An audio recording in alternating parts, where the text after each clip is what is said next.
Francisco Cat karaoke competition out in Vegas. We're very proud of her. She's a local and very, very good people.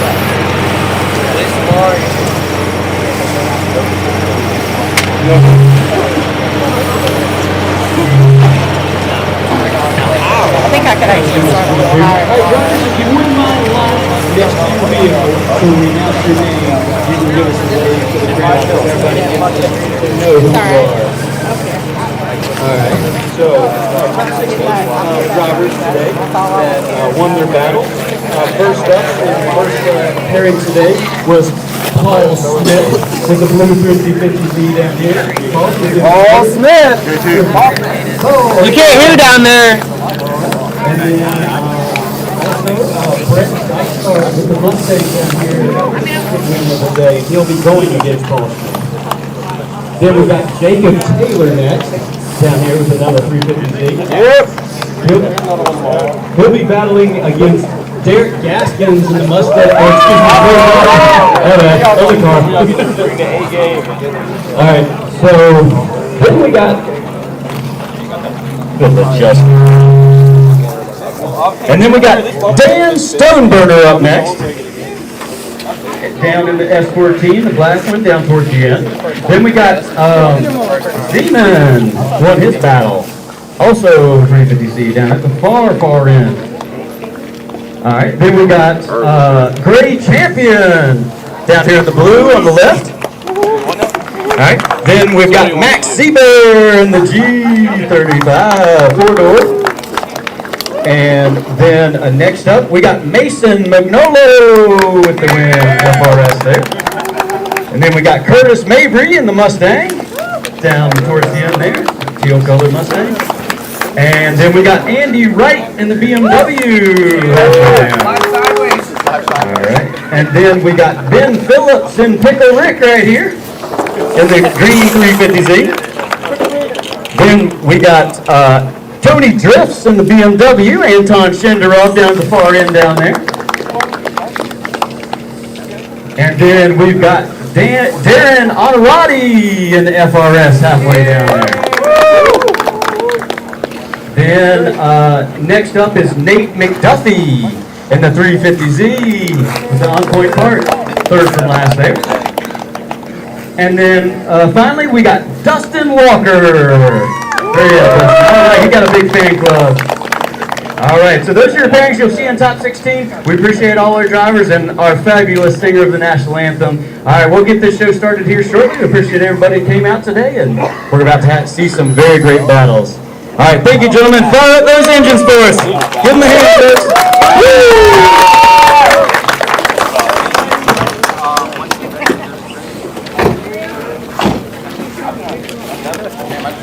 Yeah, drivers, if you would go on down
Especially Steve.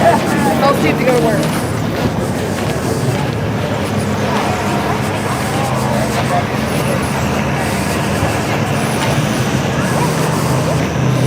You're on this?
might sway his decision. I might see if I can persuade somebody more. Burgers and hot dogs over in the camper. You're coming, Jack. All right, well, my track workers are going to be hard up right now. I'm wrapping them now and coming. Is the pin? All right.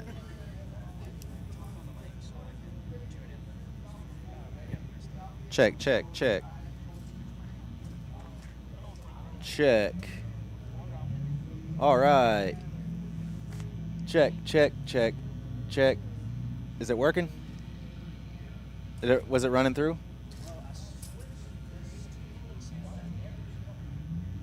Check, check. Check.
Just a little bit there. We'll see on the replay if it was super critical or not.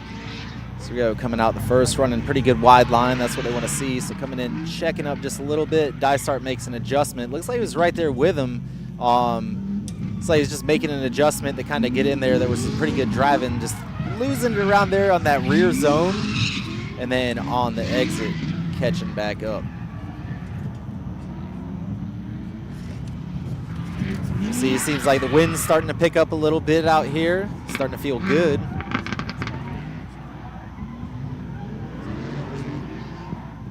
I'm kind of looking over.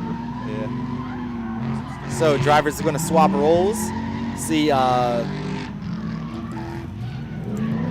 Smith coming back in the follow, and Dysart in lead. Dysart getting real wide on that, dropping a tire, coming around that front clip, running through the S's into that rear zone. Going to flick back to that front clip. And exit on power. Man, that Mustang sounds so beast. It does, man. Yeah. You know, going from the other one he had to this one, heck of a driving improvement. So you see Dysart where he goes wide. That's wide. good there. Yeah, this is wide. One tire. No, that's not too bad. Getting in there. Well, I wanted to see this rear zone, see how far. Not too far into He it. might have barely got it, huh? But on that front clip, could have transitioned a little bit sooner and got a little deeper into that zone. But Smith there, a little bit It's shallow, but not bad. That one you got to turn up. But you know, Smith there to answer. We'll see what the judges have to say about that one. That was a pretty good display of power from Dysart's car. You know, Paul Smith got not exactly a vulgar display of power, but no, not a vulgar display of power. It's for all pretty you decent 80s and 90s people there. It was a little far beyond driven as well. The old Pantera. So you got there, the cars are still parked up, so you know the judges are deliberating, may you know, see if they make a decision. They may have to go one more time and or, you know, just seeing what the nitpick to see which driver did a better job. There's our judges. So you see them up there. They must have been slightly lower than last adjustment. They had us pan down. So you see them. We got them with an elevated view up on the scissor lift. They seem to say it was, you know, an extremely good view. Yeah. And then, you know, because usually we have the, you know, the TV screen with them so they can watch replays from the air. But they said, you know, only under certain circumstances would they need that because they can see extremely well up there. So anytime you get an elevated view is always bird's eye view. Yeah. It's not as good as views on the paraglider. I'm surprised dude hadn't flown over this time. Oh, yeah. We get a visit from him from time to time, huh? Then guy that helped us volunteer for the first season, a little bit in the second season, Mike Locklear, his dad flies as well, so it was cool seeing him fly over. And it just adds another level of excitement to everything, you know, it's like. Paul Smith.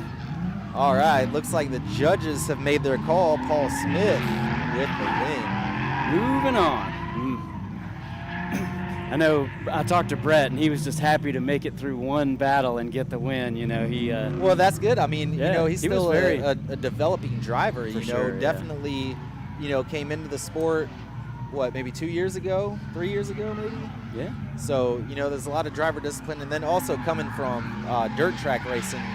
I don't know. He came with us like almost initially when we first came up here, and then he missed some events for a while and came back. So I honestly think he's been here almost since the beginning. Because he's so local to the area. Yep. And that's why he's doing this type of racing. He's doing the Crown 9 racing. All of it. Yeah. So here we go. Next pairing, we've got Derek Gaskin leading Jacob Taylor. Jacob Taylor doing a nice job of staying on the inside around that first initial. So Gaskin's running wide.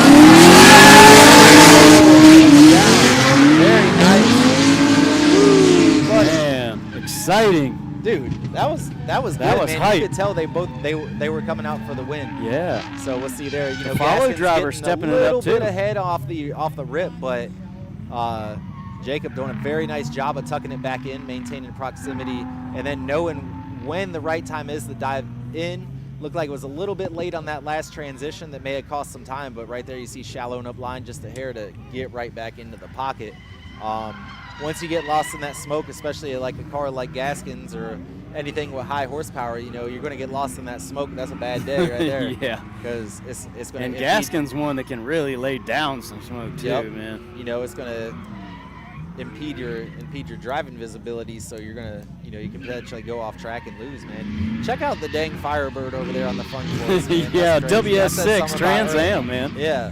That's like the I-95 guy. Yeah, the I-95 muscle guys. Yeah. They got theirs. Well, I think they're Pro Charge. So here you go. Jacob Taylor coming out in the lead. Derek Gaskin's in chase. Ooh, seemed like nailed that front. Yeah. Taylor nailing that front. Seemed like it was Taylor did a little better on the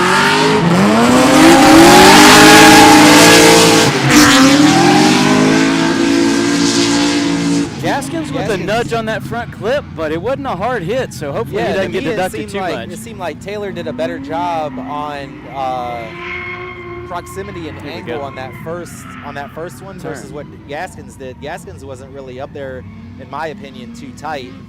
They both ran kind of an inside line on that, and then Gaskins just kind of came. Gaskins was. But he didn't sacrifice line at all in that last rear turn. Just he got the power to just hammer down.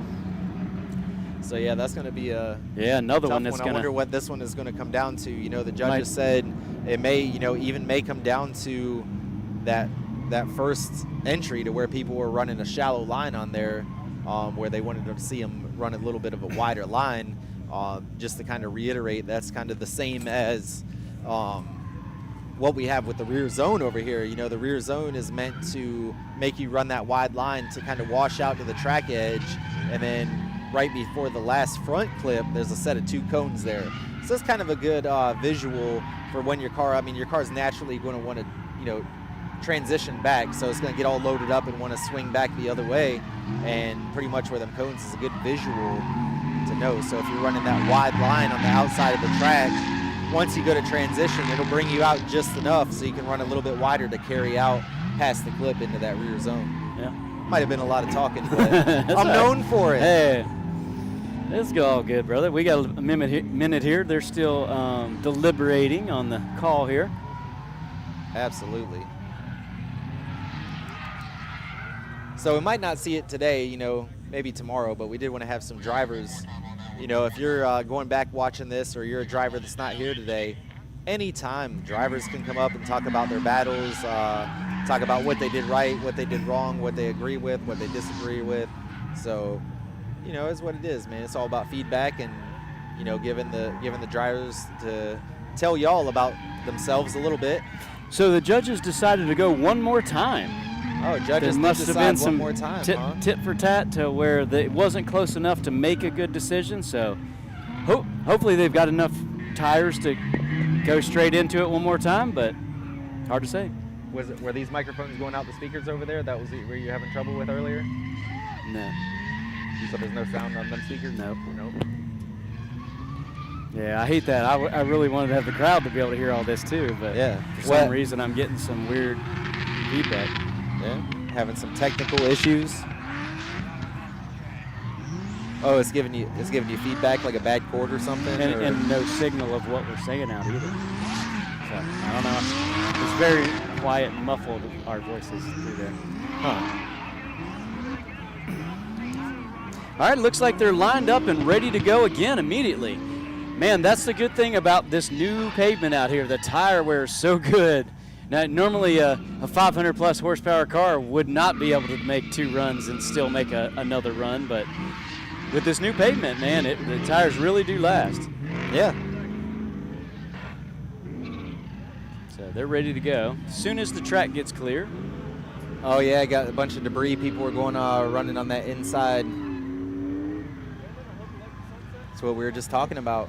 Cal had mentioned earlier about, just kind of reiterate. We didn't get a chance to reiterate with the drivers, let the grid guy know, but having people run wide in that area. Right there is funny.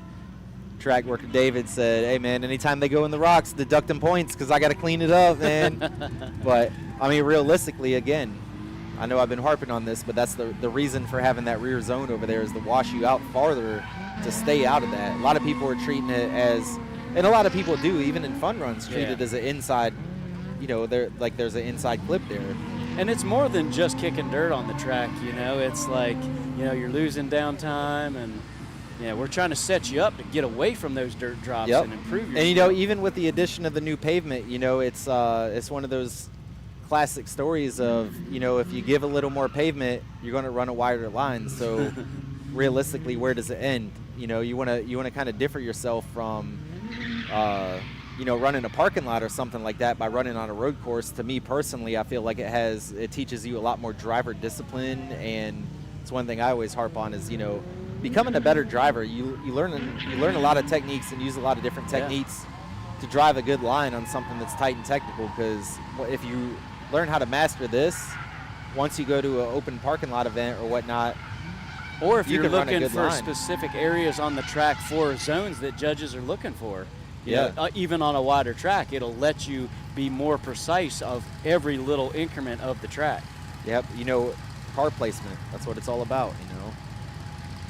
So that's what it boils down to, is just being a disciplined driver and being able to stay on track and stuff like that. Obviously, it's a little bit narrow, but you know, we're gonna try to get some concrete in some spots that are, again, problem areas. Put some rumble strips in there to give a little elevation to keep. Yeah, definitely. Yeah. But yeah, so we've gotten this amazing gift at our home track of this new pavement. It's been so good. Grip is really high to a detriment. Sometimes it's too grippy, but tire wear, man, you can run out on a pair or two of tires for the day, if not all weekend, you know. Some of the Miata guys don't even change tires all weekend. Yeah. I mean, you think about it, like if you're Z, low horsepower. Now, obviously, if you got high horsepower, yeah, you're going to get less laps than other people. But, I mean, for the most part, yeah, you can come out and maybe change a set at most with like a Z or something like that, average power. Under 300 horsepower, you're good for 2 pairs of tires for the weekend. Absolutely. That's awesome. So you got Sargon out there. Luckily, you know, we're blessed enough the track is letting us use the jet blower out there, man. I was thinking about trying to home make one. I got the idea, man. All it is just two carpet dryers with a generator on a buggy. So here we go. We're gonna send it back. Gaskins leading in the one more time battle. Still fairly close on the front, though. See if he gets the rear zone this time. Yeah, that's one down.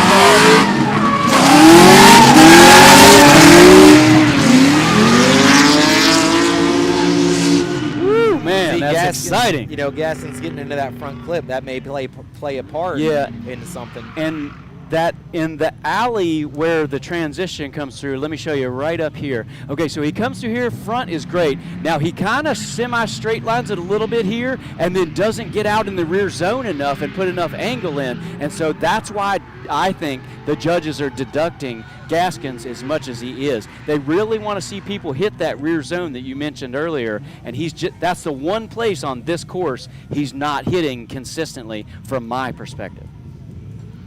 Yeah, and it seems like it all starts out too that we'll see again by missing that rear zone up a little bit. Right here, he's not deep enough. Yeah, so missing that rear zone, it kind of see how it throws you the different lines. Yeah. So when your transition's messed up, then you punch the clip. So we'll see him run it back. Gaskins in chase, Taylor in lead. It's like Jacob Taylor doing a nice job around that front clip. Yeah, he nailed it again. Getting nice up into that deep zone. Looks like Gaskins front line a little bit.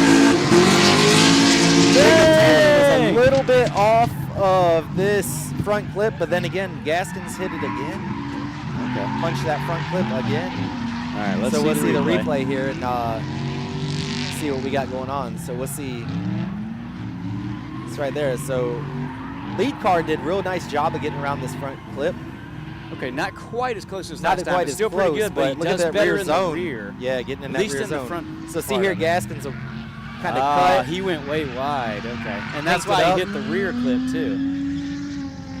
Okay, that's a little double deliberation. Gaskins is at least consistent, which we mentioned was a problem earlier in the day in the top 32 for certain people. So he's consistent, but he needs to trim it up in that one spot, go a little deeper in that first rear zone. But yeah, maybe that. the other car with a slightly bigger mistake, you know, hitting the clips. Hard to say how they see it. Or will they go one more time again? They can do it one more time, but then they have to make a decision after this on one, the third one. you got to end it. But hopefully we'll have a decision so we don't finish this after dark. That's what I'm worried about tomorrow, Marshall. Yeah. So those of you just tuning in, my joke on that is today being Saturday, round 3. Let's see what they got. So round 3 competition today, Saturday. And then tomorrow on Sunday, we're going to have our round 4 finals. So tomorrow we'll have our finals. So it'll be our final event of our grassroots series. Then we'll do Judges. our awards afterwards, and that's what my joke was, being worried about, you know, being after dark is, you know, just I got to go to work Sunday or Monday morning, man. 7:30 going to come quick, so try to get out of here as long as I get out of here by like 9, which ain't nothing. I'm not going to make nothing rush. It is what it is. I've been home later. It don't matter. I'm a trooper. I can do it. My boy, Zach. Yeah, we always man. come through. I've lost my sea legs a little bit now that I've been doing this and not been out there on track working. You know, I've lost my sea legs where not running as much anymore. The full cardio you were before. But luckily, again, man, got some cool guys out there helping us out, picking up cones. Yeah. We were a little worried, though. We thought we were going to be a little understaffed on volunteers this time. Yeah, so and that's one thing that we do have trouble with is, you know, volunteers, man. So if you want to, now granted, you do have to do some work out there on track, but the benefit of that is you get a seat in the house that nobody else can have. You know, media, with the exception of media and staff, ain't nobody else out here. Sure. So you get, you get behind dirty. the scenes. Yeah, you get the track win from the car, all that. Best seat in the house. I'll say it's even better than where we're sitting, and we're trackside. Honestly, yeah. So it looks like they were just out there picking up one of these clipping points out there in the rear zone. Okay, yeah. Looks Is like that in they the got right spot? Looks weird from here. Looks like it might be on the little bit go. far in. Okay. Marshall going to run over there and check it out. Make sure all these guys been driving consistent with it in one place all day long. So we want to make sure that it is in place where it needs to be. Because all you can think, it might make you change up your line. You'd be just like, dude, I was online and now it's not. So Marshall out there fixing it up just for visual representation. These drivers can maintain their consistency and go by the line they're driving, not have any kind of disruptions.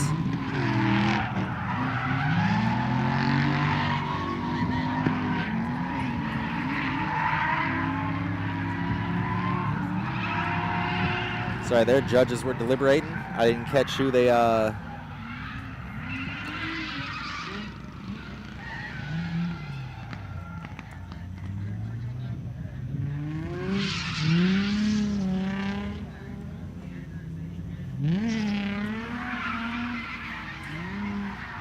You gonna have a protest? No?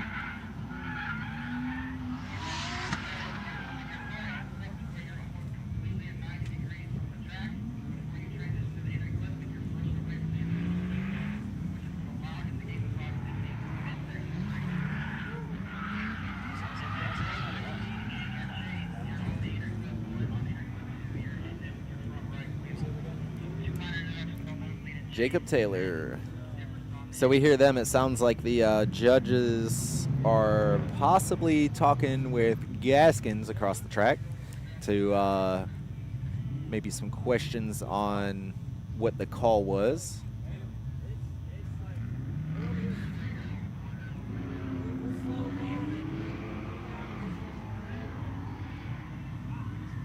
So we'll see Marshall come back on, see what they have to say. So right there, the judges went with Jacob Taylor for the win after that one. I didn't catch what exactly they said Gaskins had done. I heard something about being farther off of a clipping point or whatnot. Yeah, so I believe they were saying it was off one of the fronts, and I don't know if it had anything to do with that rear, but he said it was very nitpicky and down to the wire, so it was very little that he did not up to par kind of thing, but barely edged out by Taylor, apparently. Wow, all right. Yeah, Derek definitely needed those points. Hopefully, hopefully this going into the top 16 from the 32 will help give it up. So here we got Dan Stoneburner, David Seaman following in chase. Oh no! Seaman made the mistake, dude. Over rotate a little bit, trying to reel Stoneburner in. Not ideal line. Yeah. So errors by both drivers, but Siemens might have been a little bigger. Let's watch it on the replay and see if that was that's almost confirmed.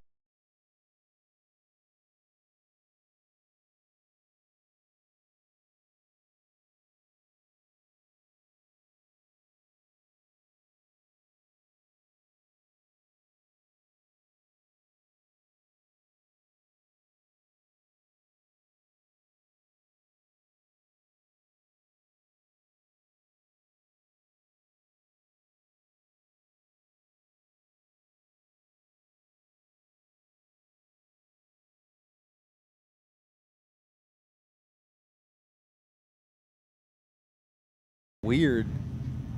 Like it was like right before he He kind of overshot. entered. It was like kind of some weird like straight before initiation, or maybe a. Oh. You know, it seemed like it was about a second off or something. Yeah, and a weird off course after the finish line too. All right, here So we go. flip 'em Seaman will around. lead this time. Let's see how this goes. Seaman been running a pretty good line throughout the day. Yeah. Running a little bit closer. Looks like on the third line there. So Stoneburner right there. Stoneburner got a little bit straight. Nice line there.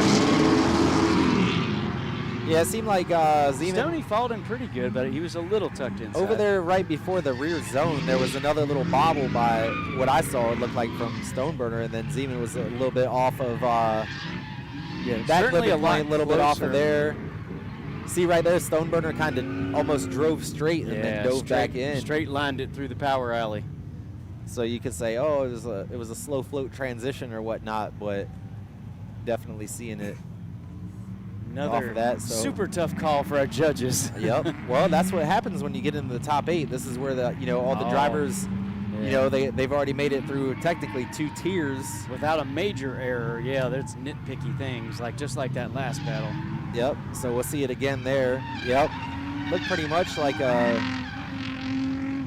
Who is wide off that to me a front? loss of drift almost, because that was definitely a. I could almost see it either going either way or one more time. Yeah, it's which mistake.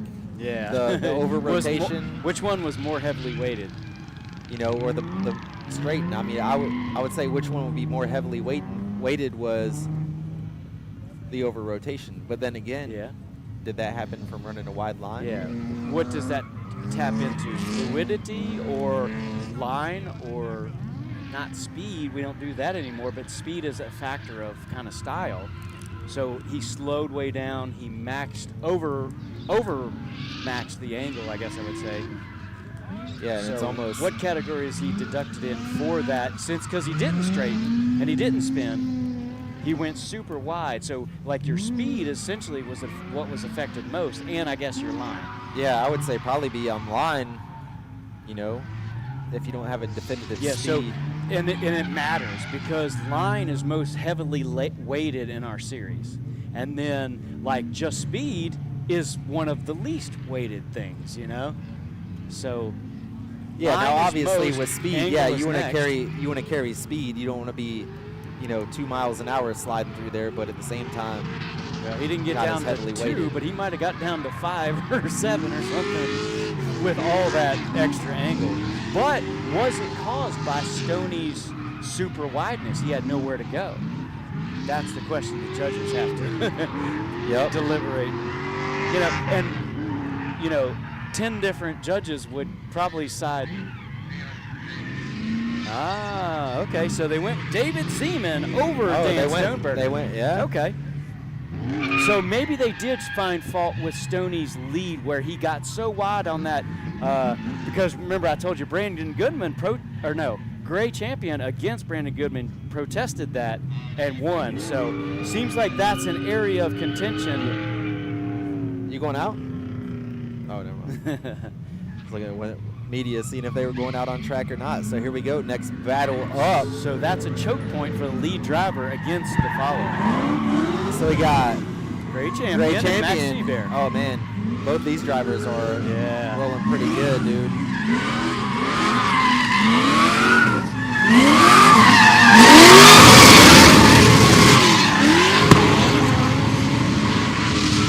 Wow, that's pretty good. That was. Max Seaber, man, he's for a mostly stock car, man. That dude can wheel. Word on the street is he is a contender for the Underdog Award. Oh, no way. Yeah. So our sponsor, Turbo Time NC, is given an Underdog Award. Man, and it's got nothing to do with judges. It's got nothing to do with MB Drift.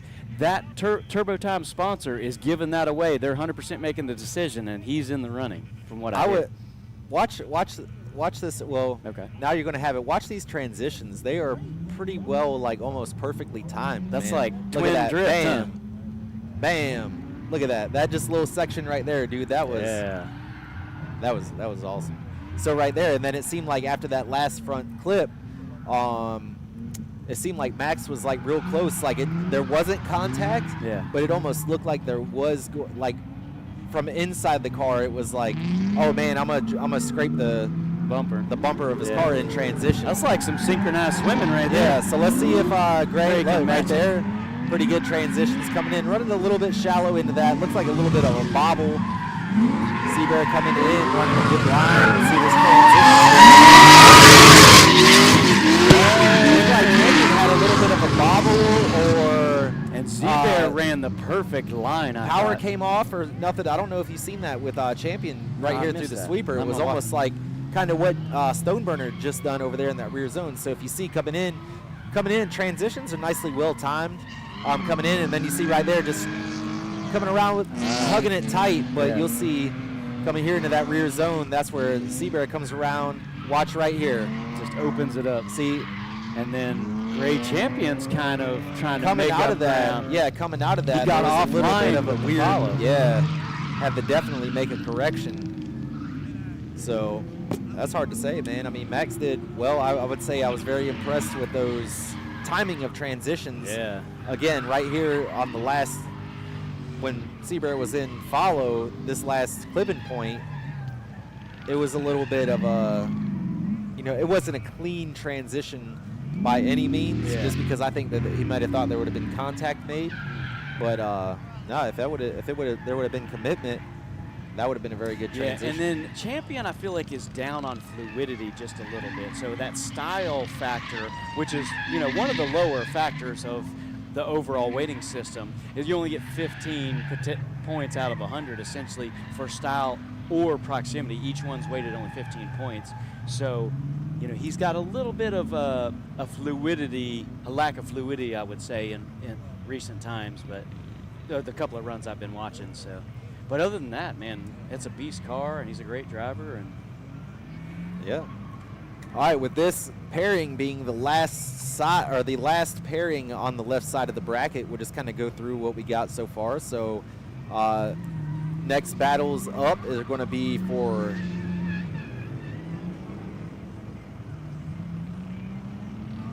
All right, so yeah, for the next pairing going into the top 8, you're going to have Paul Smith versus Jacob Taylor.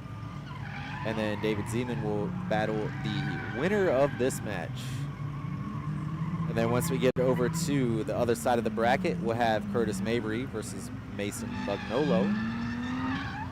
After that, we'll have Andy Wright, the Wish LZ, going against Ben Phillips in the Green Z. Yeah. A little bit of, try the rhyme. Then after that, we got Anton, Tony Drives, going against Darren. Decision made. And then the last pairing on that side would be Nate McDuffy versus Dustin Walker. Judges say Max Seaber gets the win. Max Seaber getting the win, and that probably all comes down to, just a little bit of mistakes that was solved. Yeah, you never know. Some naughtiness and just a little bit of offline.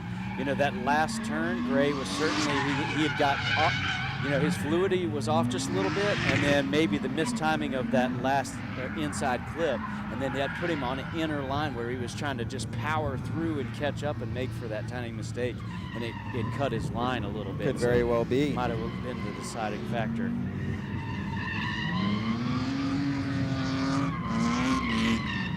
So I'll say maybe say there's that.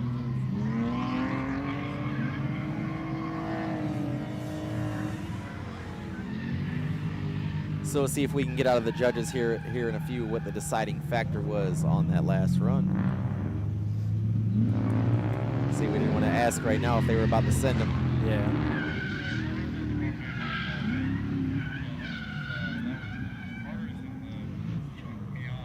I got that wrong, I'm sorry. So it's the Mustang leading or the Scion? That leaves Mavry leading Magnolo. Mustang leads.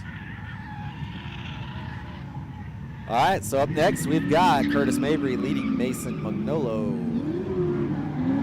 Curtis always laying down pretty good laps. The last run, Mason making a little bit of a mistake there, but Mason's lead run, Curtis throwing almost 90.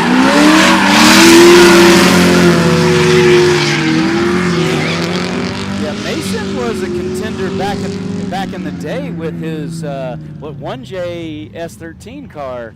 And man, he was definitely in the you see mid it. to high running. We'll see him run his lead when he gets over to the lead, but in chase he's just kind of having a little bit of trouble. Yeah. And the last run we saw, it was like mediocre in chase, but the lead run was able to I think since he's following every time on the first run, it's kind of messing him up because there's so many different styles in drifting. You think just slide it and get in the right spots kind of thing, but no, there's actually really style to what's going, sorry, I got distracted. No, I got distracted. I was trying to like everybody. So many different driving styles, so I feel like he's getting kind of offline just a little bit in certain places and straightening it occasionally, but when he gets in that lead run, he's comfortable. But when he follows different people and sees different things going on in front of him, it kind of messes him up sometimes. All right, here we go. Mason is off leading this time. Here's where we'll find out if we're right or wrong. Yeah, unless we just did the commentator curse. Yeah. A little bit off on that front. Oh, Mavy with contact on the tires. Blew the side skirt right off.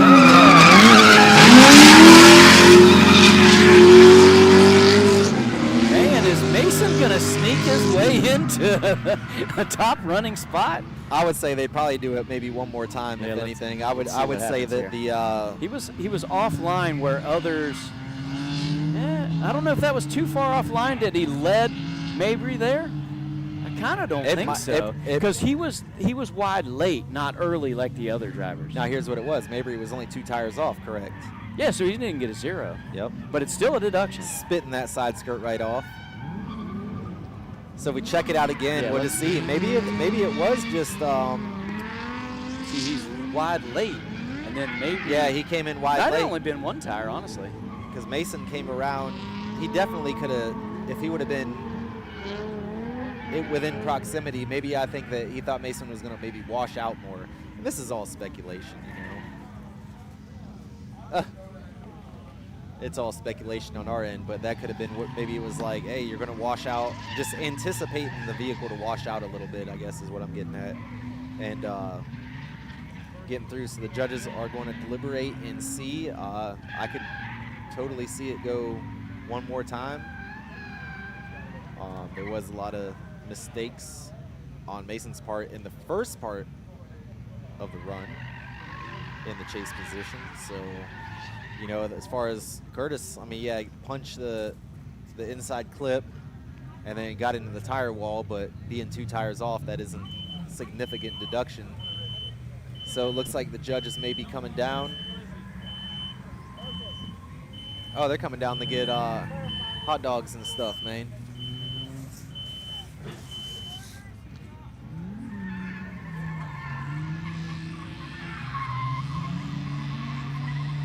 Got marshals asking what's up.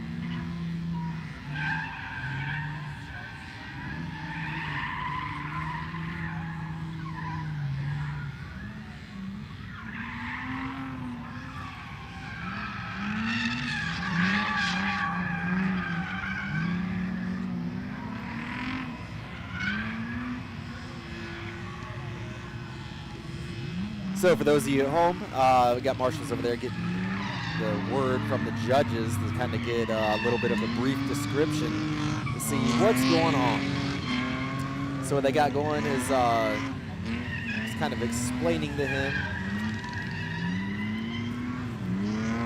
Yeah, they're just explaining what's going on, why they're choosing one driver or another, or why they're choosing to go one more time.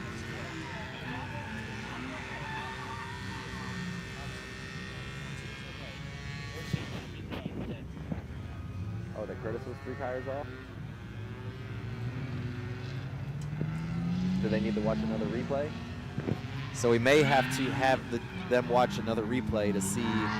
They're wanting to see if Curtis was 2 and or 3 tires off.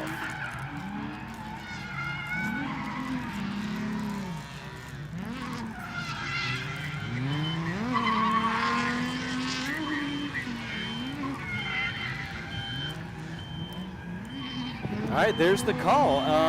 The judges saw 3 tires off for Mabry. We thought at least 1, if not 2, which is just deductions. But when you do get to 3 tires off, that is a 0 for that run.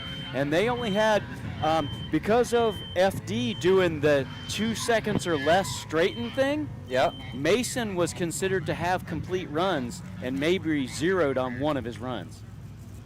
So they're giving Mason the win. Mason Magnolo is taking out Curtis Mabry. Dang, dude, you said that earlier. Remember? That's like the opposite of a commentator's curse. Like, that's a commentator's boost. Yeah. That almost never happens. Even though, I mean, it's very hard to say too, man, because that was, 3 tires off, yeah, but why did you run such a wide line in the first place? That's very uncharacteristic of Curtis. Never see him go off track, so there had to be some underlying issue there. I think personally, he probably thought he was going to wash out and run a wide line, and he was just trying to mirror line. I'm sure there may be a possibility where Curtis may come over and try to get some coaching from the judges and ask, what happened. So up next we got Andy, the Wish LW leading. Ben Phillips in the green. Ben coming out extremely aggressive, trying to get this win secured. Looked like it may have come to some sacrifice though. Lunging. You got to kind of keep up with Andy.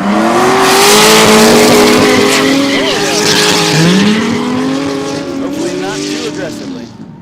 Overly aggressive. All right, let's see. And watch this replay Yeah, here. did you see I this missed the first initiation? part Watch of it. it. Watch No. this. Bam, right up in there, almost. Oh, okay. Yeah, almost with, it was kind of shallow angle to start kind of thing, I would say. So, but yeah, it was kind of seemingly aggressive there. But See that the rest of the run, both drivers doing good. I think that first part, man, I think it was just kind of, again, this is all my opinion. Don't mind my cheeseburger I got there. But it seemed like Ben just kind of tried to throw the sauce. Like, you already know coming into this course that you have to be on it as soon as you enter the course. We talked about that earlier, if you don't get right in the line, in the right line, and you don't get that proximity right off the bat, it's pretty hard to reel it in. About the only place you have to reel in is this last sweeper, where you can cut line just a little bit, but for the most part, everything else is kind of wide open. The heck is that sound?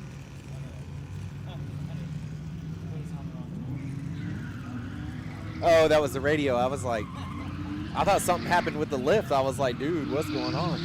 I just heard it. So we go, flip it around and let Andy chase.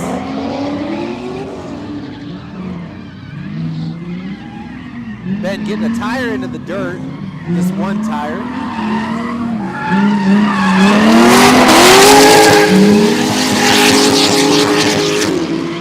Nice transition off that and finish to the run for Ben Phillips. I want to watch the replay and see the overhead here, as I mentioned before. So initiation. All right, so right there, running pretty wide, getting a little into the dirt, just right there, one tire out. Getting right on the edge of that rear zone, and we'll see the transition right there. It was looking like a little bit of a bobbled transition. Andy cutting the line a little bit, getting into that front clip. He cut the line on that rear zone, too. Yeah, both drivers coming into that rear zone, but he might have a slight, I think he's got a power advantage, so he's able to overcome it a little more easily. Yeah, just right there, running a little bit wide, late on transition, getting away from Andy that clip. and the flip goes a little shallow. And so and Ben pulls away a little bit. Yeah, that's going to be a tough one. I mean, I see both drivers making mistakes in lead and chase positions. Both of them had some faults. Yeah. So, it's just kind of where the judges, Wait. again, have to nitpick, man. They have to nitpick everybody. So there you get to see the judges up there. You got the last glimpse of them deliberating. Look, you can tell they're watching back. So Yeah, man, they are taking this very serious. This is like longer than we normally get on an average deliberation time. Yeah, I'm going to try to take a few bites of this cheeseburger. Taking it serious. All right, yeah, so they're deliberating. And so we're going to get Andy Wright as a winner or Ben Williams as a winner. Ben Phillips, sorry. And so we're waiting to see which way the judges are going to go here. Thank you all for tuning in again. Thank you to all our sponsors. Couldn't do it without you guys. Man, again, it still kind of shocks me how big, like, especially our first place prize winner, that, what was it, 78 or 7,500? Yeah, man, to get that much value to our winners, man, we're getting into some of those. All right, judges say Andy Wright gets the win, edging out Ben Phillips.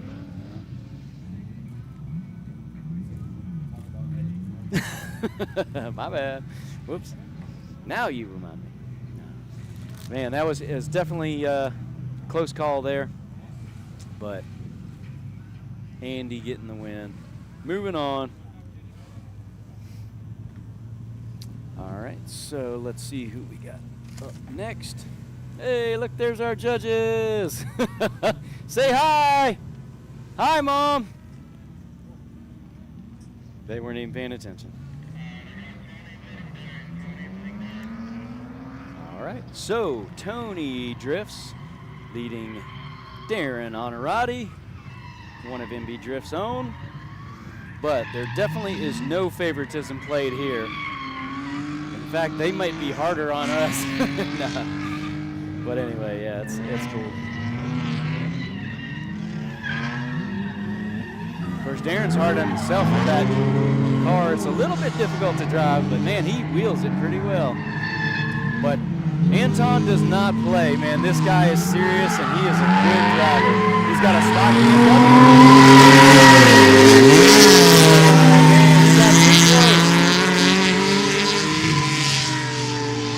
Got a little too close and got choked up on that one. Oh, yeah, true. Anton, yeah, he is the current points leader, so he will be a difficult one to beat. I think it was fairly close on his battle earlier, but he was able to pull out the win.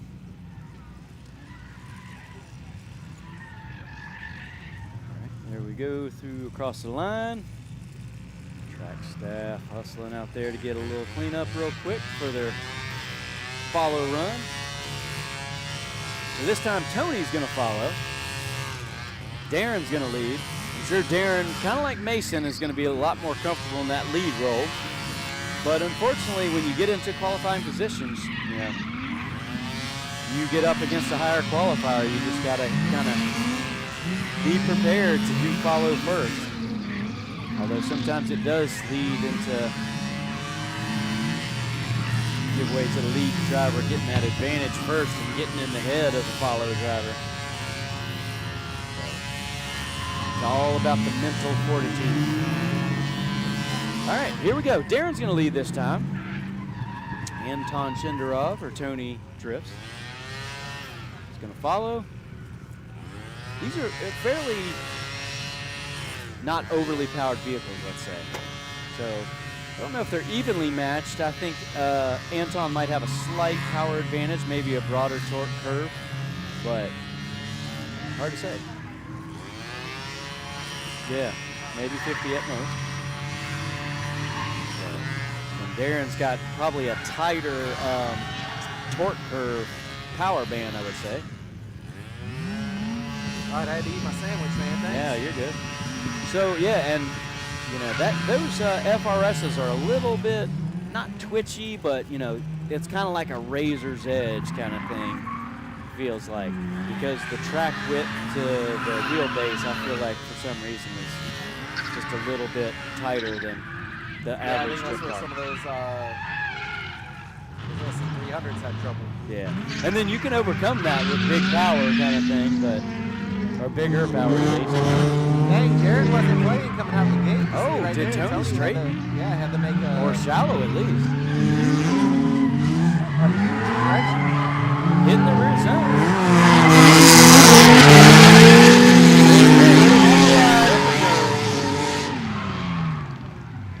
Yeah, he kind of surprisingly overcooked it, so he must have been a little shallow leading into So that watch rear here. zone. Let's see what happens. So it looked like Tony full straighten. Wow, that's a 0 without cause, I would say. that 2-second rule, though. Oh, yeah, that's true. Yeah, that 2-second Okay. rule, so that wouldn't. Yeah. Okay, so that's just. But it seemed to me like there was a pretty good deduction. just it didn't. It was like you missed your initiation. And it's almost tit for tat because Darren went way out. straightened later for less than 2 seconds. Yeah. Well, let's see if the judges. I wouldn't say this is one where they would deliberate quickly or anything, but.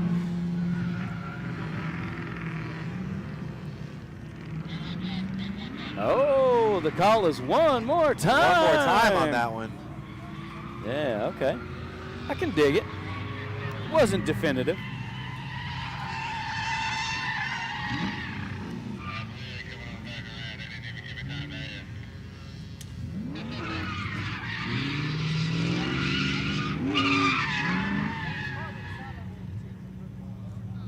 All right, so they both got a practice run in against one another.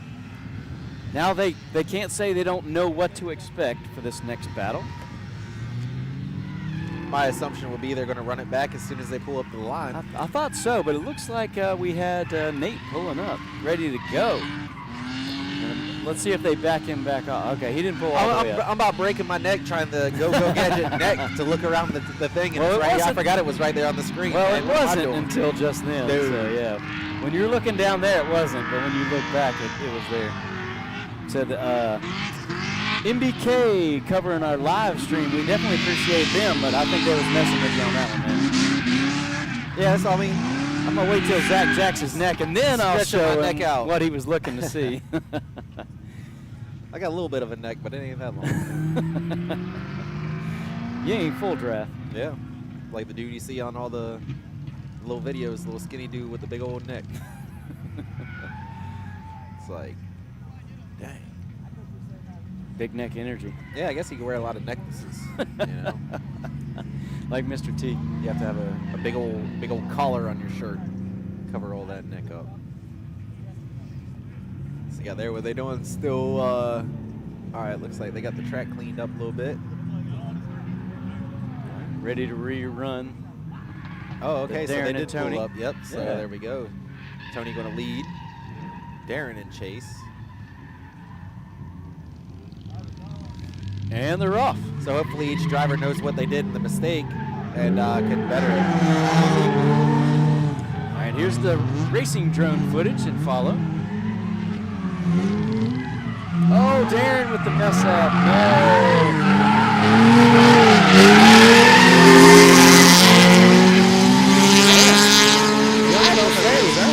Tony ran a very, very, very good lead run. Okay. That one. It seemed like that one. I gotta look Once back I to see saw this front Darren clip. go offline, I kind of lost my We're right focus there. A on little the bit lead driver. shallow coming out of the first one. That I'd like to see a little bit wider, but coming around that first clip, You kind of check. looking good. We'll see this rear zone. Yeah. Getting into And it then- just a little bit. I'm wondering if Darren expected the transition a little bit, like a half second later or something. Okay. Was like, dang. Maybe he thought he knew what to expect, and it didn't happen exactly the same way. All right, we'll bring him back around and flip the order. So see if Darren it seemed like just running a little bit. You haven't seen him gone off track too much today, so it might just been trying to push a little more. Yeah, he thought he had to step it up to get a definitive win, Yep. and might have just overdone it a little.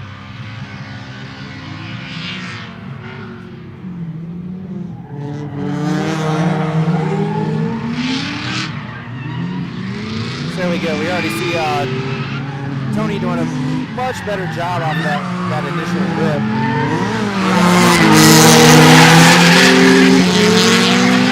Seems like it was falling back just a little bit on that last rear zone, but see here. We'll take a look at the replay. Darren did a pretty good job on that.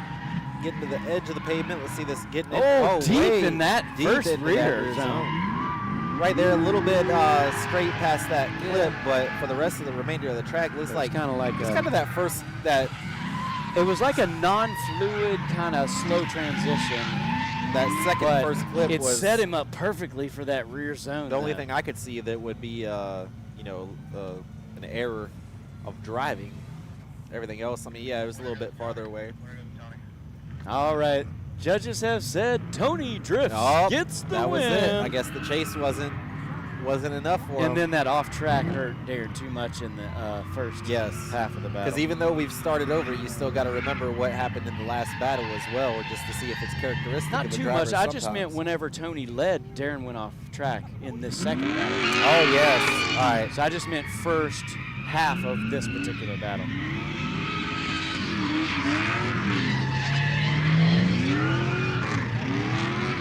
All right. Nate McDuffy and Dustin Walker up next. So here we go. Supercharged Z versus NA.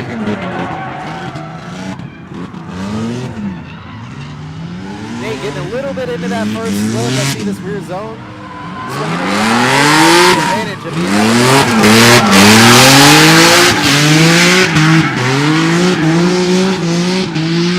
Yeah, neither of these guys play around. They're both great drivers. I was say Nate's only advantage is he's able to, surge a little bit. He carry a little more speed to run a little bit wider. With that And whereas- supercharger. Yes, he's right there. Got a little bit into that. It stood right back up, so that's pretty cool. Both drivers getting good into that rear zone. Seemed like a little bit there. Could have been a little bit closer, finishing out that rear zone. Dustin can't really do much but hang on for the ride whenever you're going against somebody that has a supercharged version of what you got. You know what I'm saying? So you got definitely a power advantage to McDuffy. You see them coming around the backside. Yeah, of the but beautiful on the Rockingham flip Speedway side of that, back up the grid. on the flip side of that, McDuffy has had some mechanical issues and things, So he's still trying to. He hasn't got through a full event, I feel like, without some kind of limitation on the mechanics. That's why I thought I heard it breaking up a little bit earlier, but he went to another sponsor of ours, Cruisin' Auto Performance. Went up there in Fayetteville, got the car sorted out. They were having some kind of throttle body issues, if I remember correctly. So flip it around, Dustin Walker in the lead. We'll see if he can move away.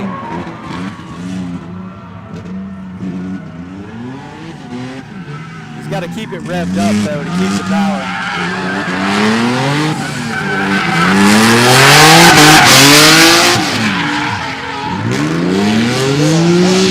That's gonna be another tough one because I would say that Walker had full advantage in this one. You'll see McDuffy A little better. right there running good, but in the dirt. Oh, I didn't see the dirt drop earlier. Yep, and then And right then he there does running, it. dipping an inside tire. And he had to let out early. He surged too hard. Well, despite that, it didn't hurt his line really. He just had to check up to not catch impact the lead driver since he had that power advantage and was making up that ground really quickly. Yep. So again, it's just gonna be tit for tat. See if those little bit of off tracks.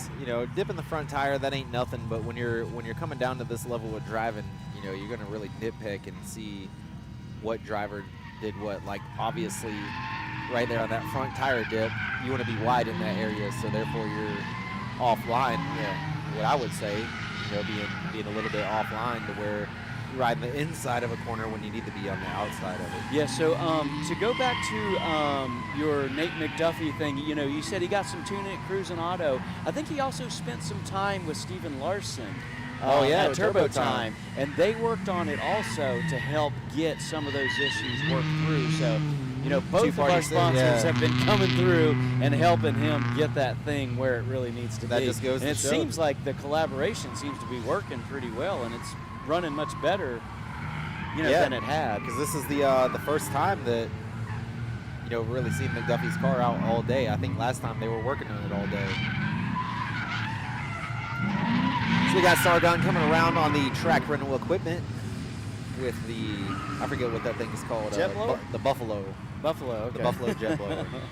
It's right there. Oh, gotta put back on the glasses. they're still up there talking about it. You see them watching it.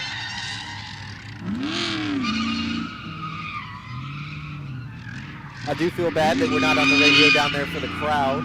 Yeah. So we apologize if you come back Speaker and watch that. malfunction. I don't know if it's a distance problem or what, because I had to run 200-foot cords to reach that, to get that far. Did it worked the first half though, correct? That one never worked. This one was. Oh, okay. So they never heard I it the never whole- heard. Okay. I thought it was working, but it was just buzzing down there the whole time. All right. So there's some kind of faulty line here, and I don't know exactly which one it is. Yeah, it probably is a bad line. But tomorrow, when we go down there, we won't have to reach quite as far, so it should be able to get it functioning properly. So there you go. You get to hear us talking about internal stuff, like, oh man, yeah, we have this problem you today. get to hear some behind-the-scenes administrative stuff. Yeah. It's Right. not all peaches and cream, man. Stuff goes wrong, and you just have to adapt to it. That's the part of running anything, man. It's like, you know, we're out here. We got very small staff. You know, luckily we have the volunteers that keep us running on track. But as far as staff goes, you know, we pretty stretched thin on that aspect of things. So, you know, things go wrong or whatnot, but you just learn and adapt. You know, we've had pretty good rounds and events, so, you know, if we have one with a little bit of mix-up, hey, that's usually it's the first one of the year. But yeah, so all right, judges have deliberated and come up with a decision, and they have chosen Dustin Walker as the winner of that battle. Dustin Walker on the winner. Yeah, okay, I can see that. So probably what those errors in the chase from Yep. McDuffy, maybe, especially the dirt drop. yeah, I was gonna say in retrospect. That's not a major deduction, but it's enough that can make a difference as close as these battles have been to Yep, them. and again, like we said earlier, man, once you get into, especially.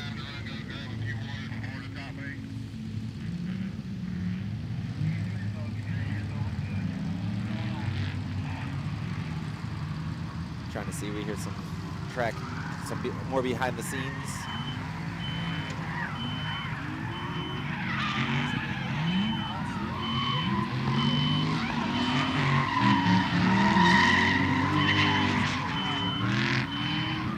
Yep, so now we're back down into, now we're going into the top,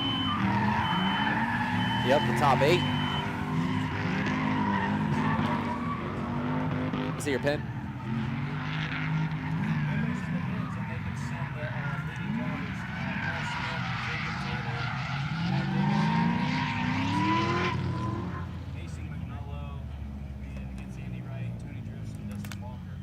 Obviously, Paul Smith, Jacob Taylor are the big ones that have found responsible.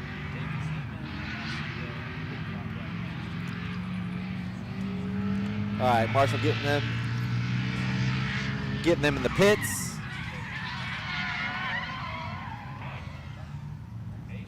Yep. If you're watching the live, Paul Smith and Jacob Taylor to the line. So now that we're into our top 8, we'll go through that pairing again. So on the left side of the bracket, going first, we'll have in the first battle of the MB Drift top 8, looking at Paul Smith going against Jacob Taylor. Second pairing in that and final battle on the left side of the bracket, looking at David Zeman and Max Seaber. Moving on over to the right side of the bracket, you're going to have Mason Magnolo sneaking his way into the top 8, going against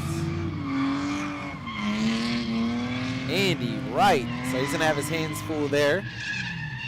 And then the final battle in the top 8, before we go into the top 4, will be Tony Drifts versus Dustin Walker. That one is probably going to be a pretty good one.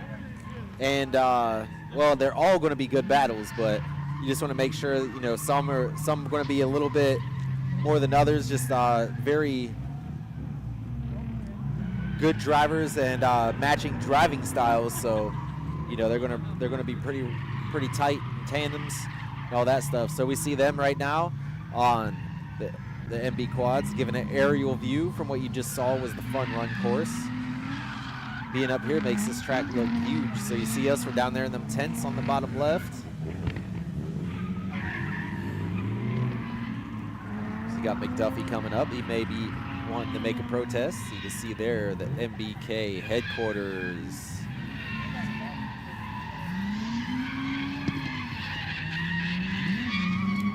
So again, you get to see that aerial view. This facility is pretty big. Where we used to be at Myrtle Beach Speedway is the size of the track out back. It's crazy. Once you pull in here and you come through the tunnel, you're like, dude, this place is huge. So again, we want to give a huge shout out and thanks to the Rockingham Speedway for allowing us to be able to drive our dreams here. You know, everybody loves some drift racing. We're a very, very, very tight-knit group, family if you must. And, you know, them allowing us to step into their property and helping us to maintain some pretty good events. So I give them a thanks too. And also Richmond County for welcoming us as well. You know, if you need anything, you know, if you're in town for an event or whatever, want to go see some of the highlights of the Rockingham or Hamlet area, you can always check out, visit Richmond County. Do a video every week of what's going on. We got the drag strip across the street, so that's always cool if you want to bounce back and forth. Cool restaurants, light of sights around here. A lot of, you know, like a lot of forests, so a lot of hiking trails, and then some camping areas, restaurants and stuff downtown. Rockingham is a very small town, so it's kind of cool to see some of that old school vibes, like the down in Hamlet, the little Ace Hardware store. So right there, it looks like we got Nate McDuffy over there asking, potentially making a protest on his run or I think that's what it is, having a protest over there.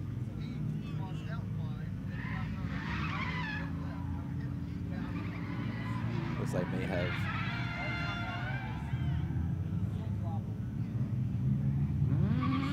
a little bit of debate. Got Josh Kalla talking it out with his disciples, Wade Smith and Ryan Seppert. Volunteering their time to come out here and do the hardest job in the house. Obviously, you've heard from us before how many protests come in and or people just don't agree with the call. So, you know, kudos to them for stepping up. You know, it's extremely hard too, especially when you're, you know, you're friends with these people outside of driving and, you know, you hang out and stuff telling them like, hey, this is why you lost and all that. Because you never want to see anybody lose, let's be honest. One thing I said earlier, you know, it's like I feel bad for the people that get knocked out because it's like, dang, man, you want to see everybody win and keep driving and driving and driving. But it just goes to show you how much passion and heart and soul there is into this sport, just as many others.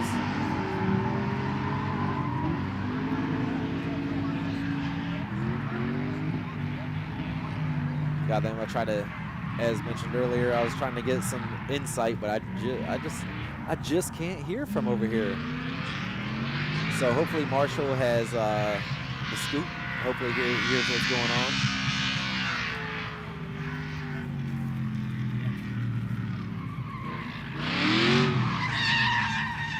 They're going to hold track for just a few more moments. Got some people over there on the fun course picking up some bumpers. That's awesome. Well, it's not awesome because your bumper's jacked up now, but it's like at least they'll save it, don't get run over. So we got a V8 FD RX-7 over there. That's cool. Seemed like there earlier, man, there wasn't a lot of people running, you know, fun runs. Everybody was here for the comp. So if you were running fun runs today, man, you got a lot of seat time. And then also we're going to switch into, later on this evening, we're going to run into our night layout, flat togan reverse. Everybody loves that one. Just got to make sure that people... And there's so much variety in that course, man. You get a little bit of everything. A little bit of tight, a little bit of long, a little bit of fast, you know. Yep. A lot of different things. And I think it's like 28 or 30 seconds long, so I mean, you're getting a good... Even more than that, I'd say. Yeah, you're getting a good amount of drifting in. So it's not like one of those things where it's like, oh man, you know, you drift for 5 seconds, 2 curves or something like that, which can't say nothing. We've run layouts like that before, you know, for comp and stuff like that, but you know, you just gotta, some things it's nice to experience the longer courses too, where you can like really get into it and enjoy, you know, you can get 50 to 55 seconds for a full run kind of thing potentially, so.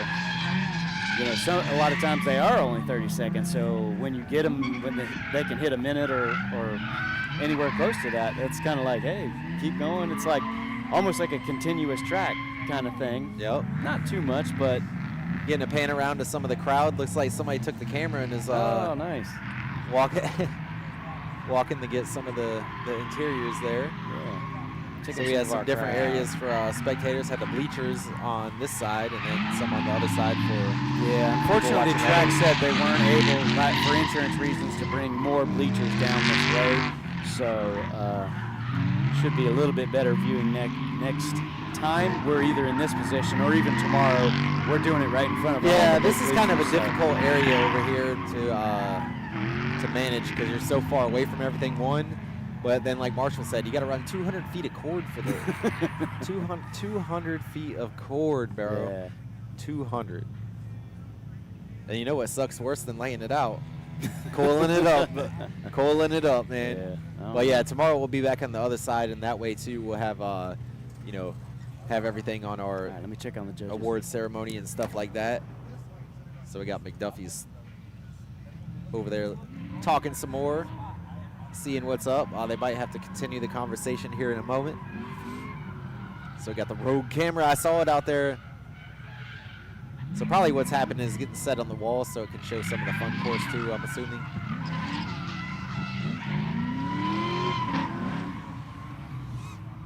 So with that, everybody's gridded up. They're patiently waiting. So if you're rewatching this and you were on grid while we're doing this, thank you for patiently waiting. You know how it is, things go.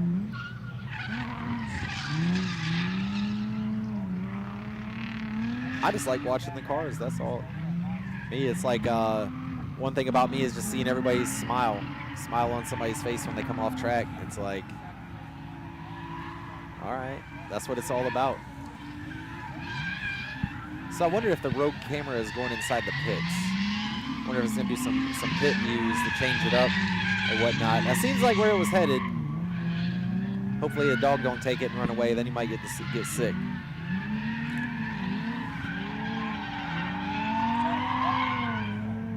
Also, if you're watching this and you tried to hit me up, my phone has been in the garage the whole time. I put it there for the driver's meeting and then never went back and got it, so. If you're my chick and you try to text me or call me, I'm sorry.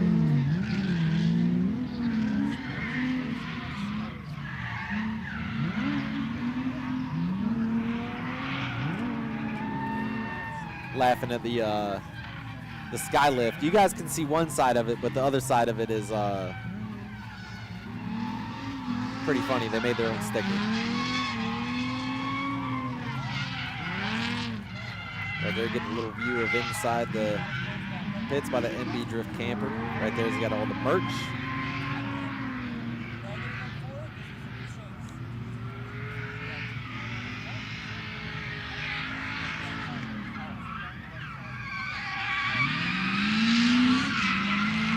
Hey, we got Al Leon chilling. Hey, that dude's supposed to be working, Marshall. What is he doing, man? What is he doing? He's supposed to be working, Al. Crazy. And then we got some powder by C-Ray wheels right there. Turned some old wheels back to new again. Yep, look, they must have heard what we were saying. Dang. Right there, and then we got our award from the open house. Yeah. Kind of showing us a little bit of appreciation for being part of the team. And then, the championship belt. Somebody's taking that home tomorrow. 5 pounds of gold, baby. Yeah. With the alligator skin. It doesn't get the alligator skin? Yeah. And there's some of our mini trophies. The champagne bottles, you get to pop them.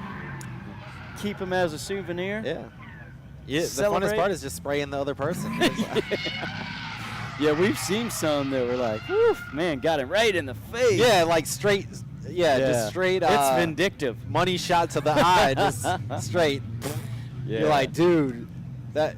I think it was last time. It was like, bro, you know that lifted your eyelid up. It's like when you get the water come off you on the slide at the water park. Who was it? I think it was Paul Smith. I think so. Won. Yeah. He just got blasted, man. I think that's who it was. Yeah, Paul Smith. He got. It's like if you didn't get a black eye from that, I don't know what happened, man. So still got the protests going on. They're gonna probably wrap it up here shortly. We're gonna make sure, again, we're gonna make sure everybody is respected, gets their chance to. Seeing they have the phone out there with some videos and stuff like that, so could be deliberating and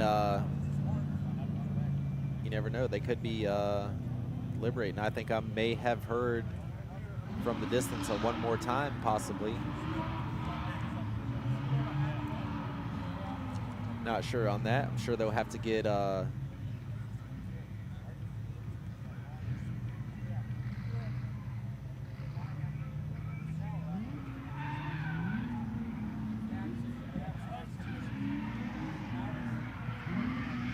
right there, you got some of the crowd. Look at there. Appreciate them all coming out, loving the sport.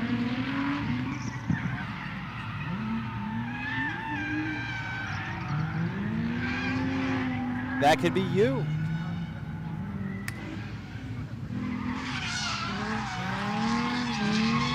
So again, that's one thing that, you know, being spectators of the sport, you know, it's all for the love. It's all for the love of the sport. You know, they're being on the spectator side of things. You know, you're sitting out here in the hot sun all day long, watching some drift racing. That's the best part of the day. Like for me, like I always say, the best part of the weekend is just being at the track. It's one of those things where, you know, a lot of people, some people go throw a fishing rod out in the water. We come to the track, you know. Not to say we don't fish or nothing like that, but you know, it's just one of those things where it's nice and relaxing. You know, for me especially, I like, you know, seeing people have smiles on their face and hearing the excitement out of their voice, but also hearing the engine scream. Like right here, I hear Gray Champion out on the fun course just eating, man. It's just like you just hear these cars just whop. To me, that's one of the best parts too, is just hearing the car get the crap beat out of it, because that's what they're made to do.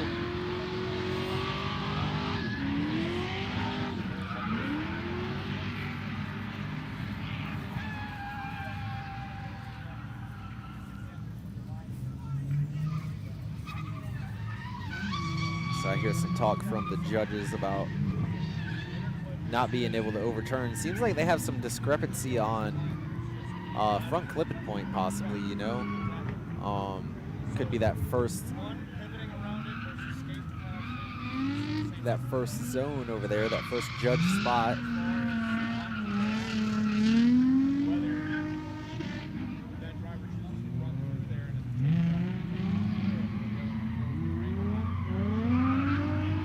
So it's hard to say, and we do apologize and do appreciate everybody being patient while the judge is tied up. Just trying to, you know, McDuffy's trying to prove his point, the judge is trying to prove their point. So again, make sure that everybody is understanding of, you know, why they won or they lost. So just making sure that everybody is aware. That's where, you know, at the drivers' meeting, where the drivers can ask the judges questions. Also, we had another drivers' meeting after, right before in the qualifying. So that way the judges can, you know, they can ask the judges questions. Hey, you know, notice this. What do you want to see? And then the judges can answer the questions. So, you know, the drivers are very informed of where they need to be, what is subjected to what's subjected to the judging criteria, and what the judges are looking for in particular. You know, obviously we have our rule book that we adhere to by. There are some situational clauses, you know, just obviously with, hey, this rear zone, we want to make sure that you extend it. You know, that's the rear zone, but you want to extend it out further, ride that track edge. With this inner clip, you know, go ahead and transition there. You know, they may speak something of, it's okay if you transition a little bit late.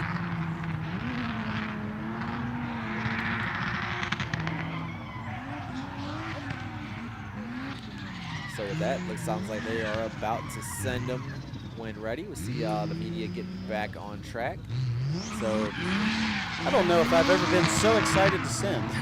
That was a long lull right there. Yeah, I didn't. Usually it's the first one you're the most excited for, not.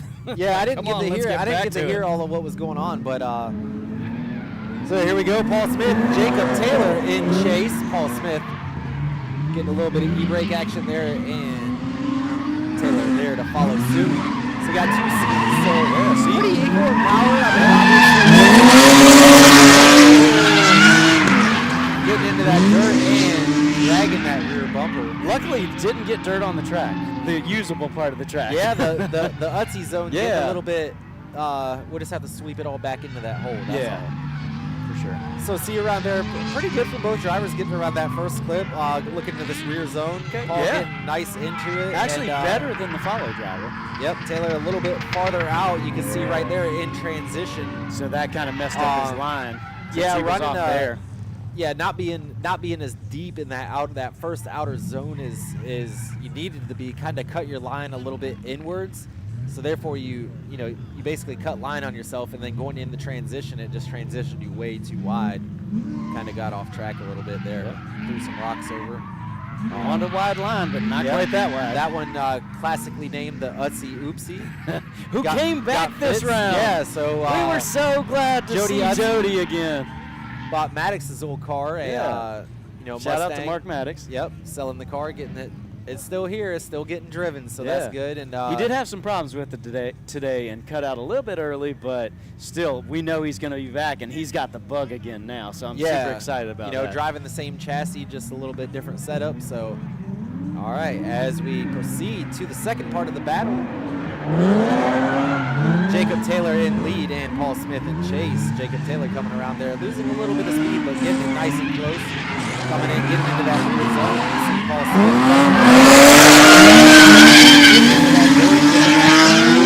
Both drivers coming around, so a little bit smart as the exhaust there. But both drivers finishing out and maintaining drift throughout the exit. So we'll take another look from the replay. Looks like Jacob Taylor running a little bit of an inside line on that, but coming around. Nice proximity to that first clip. We'll see this rear zone getting about half a tire in there. For that rear zone because Paul in the lead did better in that first rear zone, and then he did better in the second. Yeah, neither driver getting real far out into that second outer zone like they should be. But, I think it's going to come down really to, some of the judged parts like, where do you go? Like, so right here, Taylor getting into that rear zone. Paul running about the same line that Taylor was in chase, but just a little more inside because we didn't see Taylor's front tires get into that dirt. So it was cut a little bit more, but that dirt getting on the inside of this versus Taylor's big dirt drop right here in the Utsy Oopsie, that's where, again, it comes down to tit for tat. Yeah.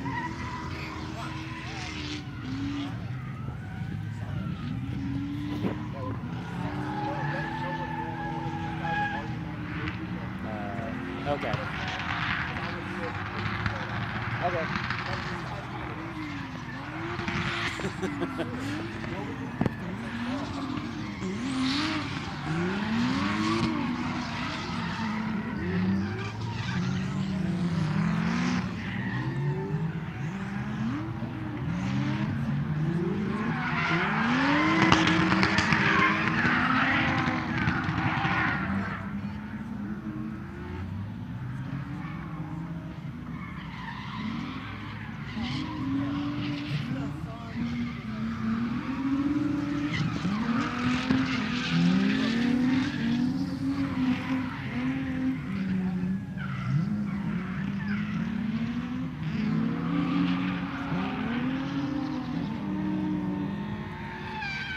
Judges still deliberating. Had a quick convo with the volunteer there.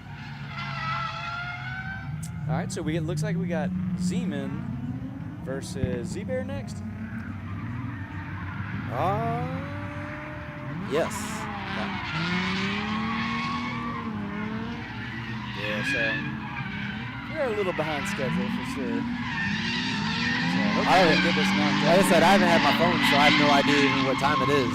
Well, you can see the sun setting, so I'm starting to worry that we won't finish this by sundown.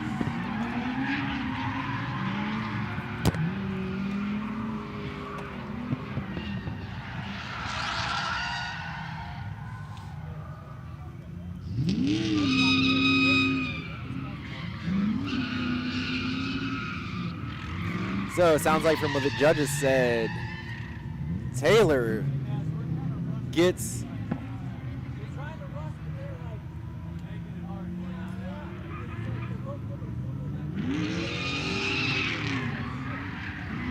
so there the judge's call is Taylor gets the win. Time for me to lose my sunglasses so I can see better. I should have done it a long time ago. It was hard for me to see the TV.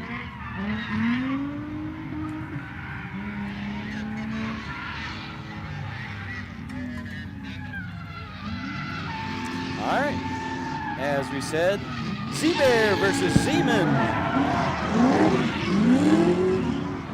Yes, I said Zeman, not the other thing, Sax. Oh, dang. All right, I was wondering.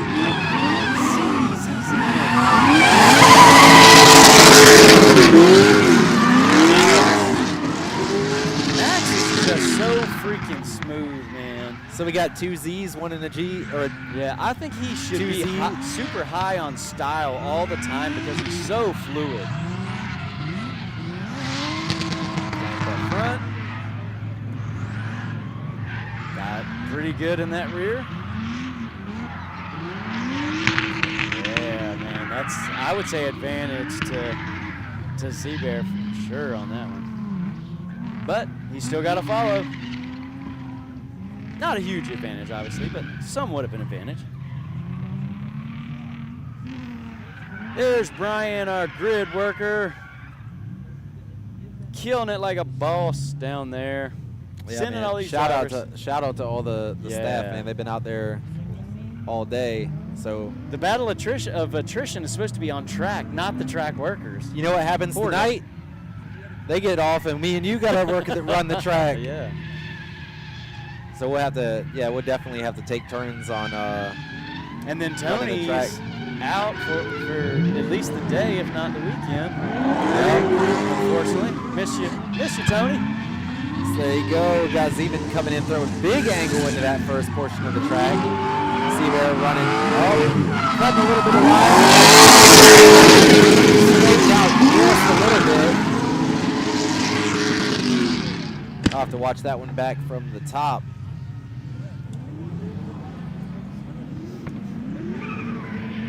So see Max getting kind of left. There we go. See Zeman throwing big angle.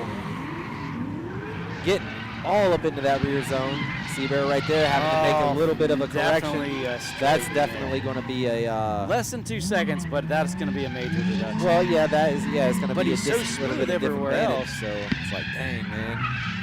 So here we go. We're going to look at this Zeman replay didn't have a again. strong entry, honestly. Yeah, there wasn't a strong entry and really wide on that portion of the track. Yeah. But it's like the rest, right there, pretty Not wide. up front, but he killed the rest of the rear. So that was good.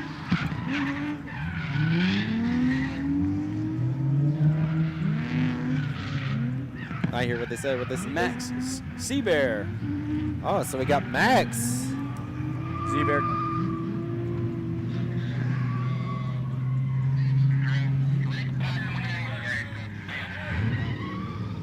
All right, so Hold grid. hold grid for MBK. All right, so left side of the bracket going to have Jacob Taylor versus Max Seaber. Up next on the right side of the bracket, Looks looking like at Andy LW. Yep, that Wish And LZ. Mason. Hey, we were talking about it earlier. There it is, man. The paraglider. Oh, yeah. Okay. Over towards Little Rock. Oh, there's 2 of them. One to the left and one to the right. Incoming.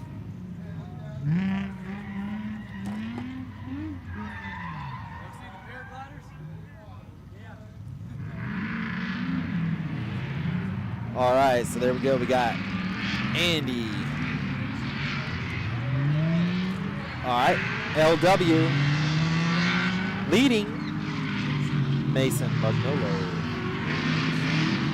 Mason with the sneaky success today. We slow rolled the entry that time, unfortunately. Yeah, it's not over commentator's yet. curse. Okay. Yeah, Andy's a beast, though. He's a tough one to beat.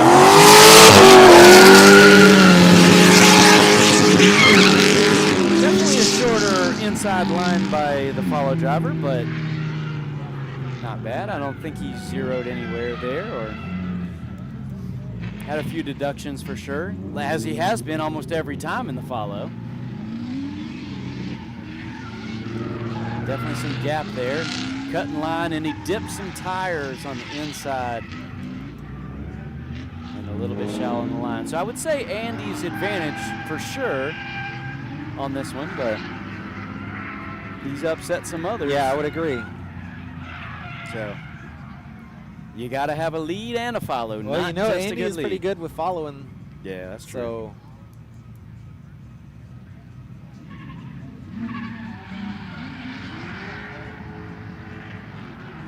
all right, let's see what Mason can do in the lead and how Andy does in the chase.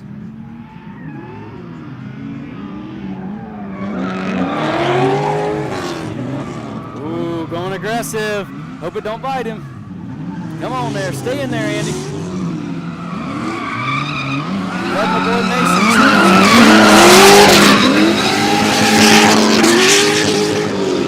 Okay, that was looking pretty good.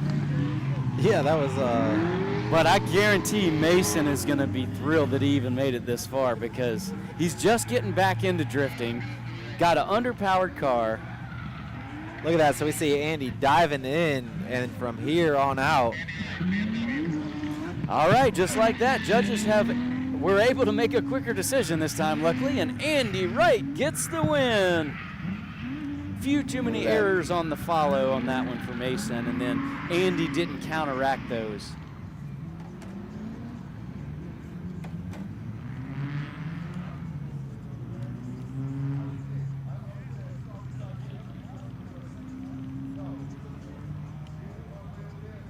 Yeah, he's way over there now.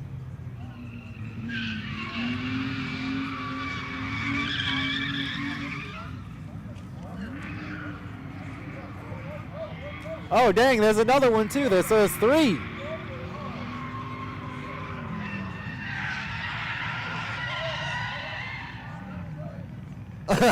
you hear the crowd. Go find him quick. Our drone guys are trying to capture the paragliders real quick. See if we can get that in the shot for you guys. Oh, there we go. The DJI picking it up. He's out there cruising at Little Rock. Is he running the oval? That's cool. We were talking about that earlier, and then they show up. See if you find him again. Oh, he's going lower and lower. Got 2 of them out there. He's trying to find Are they him. trying to do touch and goes or what? Oh, there we go. We got him over there. They're both low to the ground. Oh, wow. That's pretty close. I can't believe they can fly all the way over there, man. Little sideshow. Oh, they got 2. No, one's a bird. I was going to say, they got 2 drones flying. I saw a bird. How cool is that, man? He said, don't hit him. Yeah, you would give him a bad day real quick. He said, don't hit All right, him. let's get back to this drifting stuff. Might as well get this show over with. We were too oohed and awed with that shit. Pretty cool little sideshow, though. All right, here we go. All right, God. Tony drifts, leading Dustin Walker. It looked like Tony kind of come in and e-brake initiation.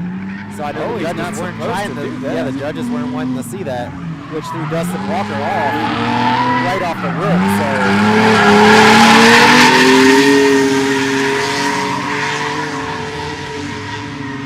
So that definitely threw Dustin offline. You know, it right, seemed let's like. see it again. So you'll see the definitive. It's right there, bam. So Dustin was looking to float out. Now, that's up to the judge's call. I think that I recall them saying they didn't want to see e-brake initiations. Yeah. Dustin Walker, after that, it looks like just got all offline. If they don't fault Tony on the entry, then Paul Smith's going to have a little bit of work to overcome there. some errors in the follow if they weren't attributed to that entry. But We're talking about Walker, not Smith. Oh, shoot, did I say Smith? Yeah. Oh, my bad. Got a lot of names swimming around up there in that head. Yeah, so Walker made some errors, but was it contributed by the lead driver? We don't know.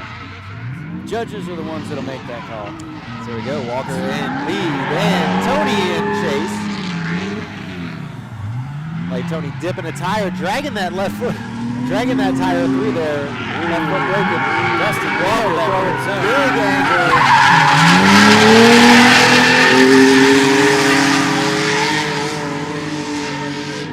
That was kind of a weird run, was it not? It's kind of a weird one. So, see there, Dustin flicking it in nice and wide, big, pretty good. Coming around there, Tony looks like, he hits Tony the clip and made a little bit of a bobble there, and then. so I don't know if he dipped a tire or did the clip. Oh, Yeah, that you is didn't a see that major- too. No, I missed that first go round. That was a stall. So that would be a bigger deduction. I mean, obviously it's not a 0, but Yeah, we'll watch it again here. So, yeah, definitely you don't see Tony drives make that many mistakes. Like right there's number 1. and then right here, and he's not in the rear zone at all either. Yeah, And it's then almost he like you should have completes just kind of. straight. I don't know what it. So right there, they said Dustin Walker gets the win over Tony. So Tony making it that far probably was still doing pretty good at holding number 1 spot for tomorrow.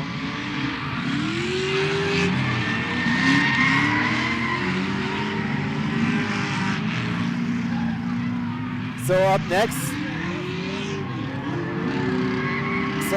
you're going to have Jacob Taylor versus Max Seaber. Another ZG battle. Z35. Is it a Z30? Might as well be. I hear the Z's are a little bit more stiffer in the chassis, but overall they run the same power plant, a lot of the same Yeah, parts. I'm sure. Yep. I wonder if it's the same wheelbase or different wheelbase. No, Obviously, not for the have to be a four-door. little bit.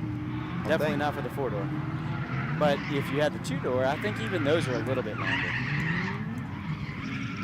So I hear some drivers down there warming up tires.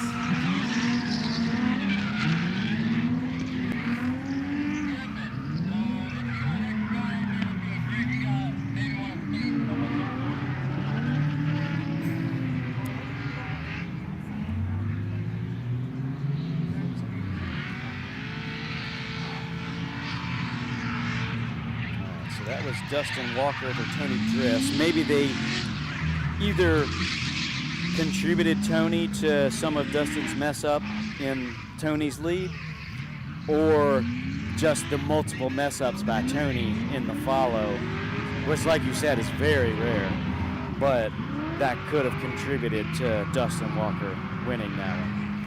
All right, so with that, we're in the top 4. We're in the top 4.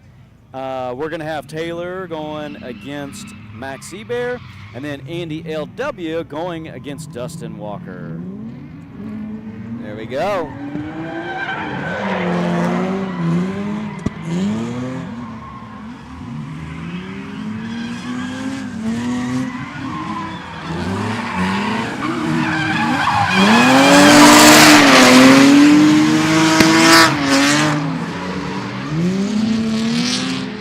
I didn't get to commentate because I was too busy watching. They're on channel 2. So they go Max coming around there a little bit far off, but looks like Jacob coming there trying to dive in a little bit, getting a little bit of that inside line, coming back around and then trying to reel in. You see some sparks coming off that exhaust there.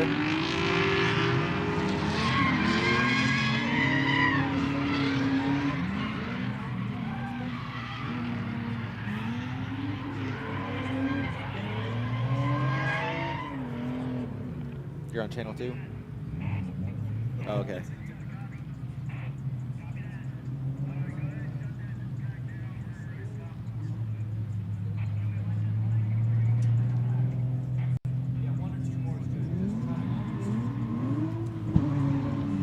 All right, here we go. Jacob Taylor in lead. Max Seaber chase. Oh, that was pretty good transition. I almost wonder if there was contact or not.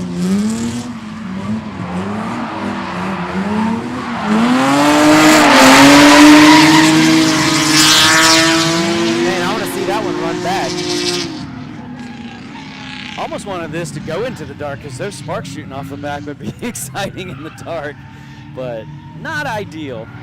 So we need to probably Right there, I was wondering if there was contact or not. It doesn't look like it, but that was a pretty good transition. Seaber's really good at keeping it super close and looking like there could Yeah, be it looked like contact, but there's not. sacrifice line a little bit coming into that rear outside zone. But for the most part, I mean, looking pretty good. We'll look here again. Right there, cutting really short, then that really close transition. You'll see right here, it kind of sacrificing line a little bit, kind of diving in there, kind of almost not necessarily straightening, but definitely wasn't in that rear zone. And then right here, trying to reel him in to finish out.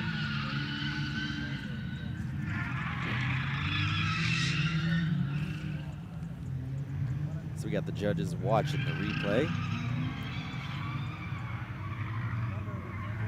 seeing what they got. So the winner of this battle will go against the winner of Andy and Dustin.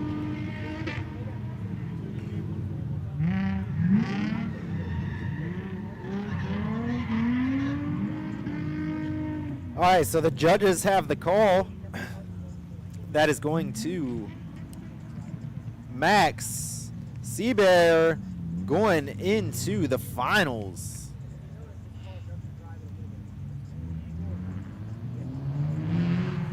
Hey there, Seaber.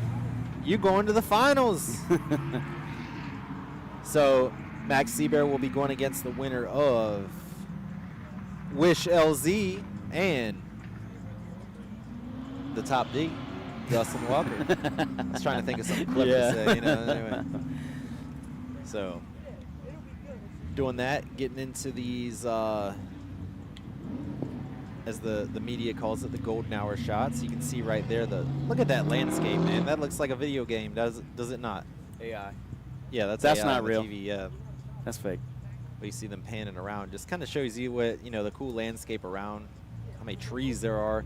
Boy, when the pollen's out, it's out up here, man. You can see all those trees. Yeah, you got allergies. You're gonna get wrecked. Yeah. Where we're from in Myrtle Beach, the pollen gets less and less because there's no more trees, man. Yeah, that's true. Keep building stuff up. Tear it all down. So tearing down the pine trees so they're not pollinating hard, man. So Don't want to be pollinating hard for sure. That's for sure. Oh, unless it's been a while. Yeah. Well, they got to wait a whole year. Well, we'll leave it at that. Yeah. So there we got Andy pulling up to the line. Dustin Walker should be pulling up right behind. Make sure. So we see we get that nice golden tint from that beautiful sunset. Just like the gold on that championship belt's going to be tomorrow once it gets handed out. Absolutely. Absolutely.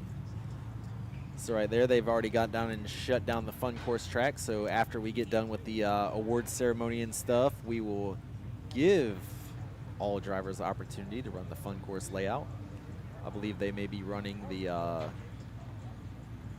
some of the fun course layout from earlier for maybe an hour or so, and then switching over to the full. Well, that was before we were 3 hours behind there, so Yeah, we'll see. Yeah, true that.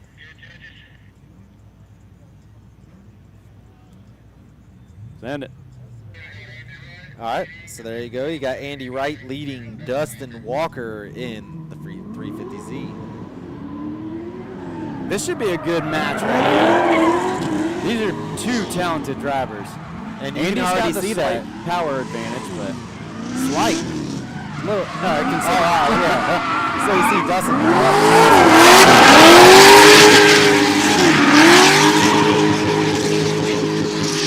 Both drivers throwing a lot of left foot brake action on the exit of the course. I don't know why I said exit wrong, weird, but yeah, whatever. Awkward, bro. Yep.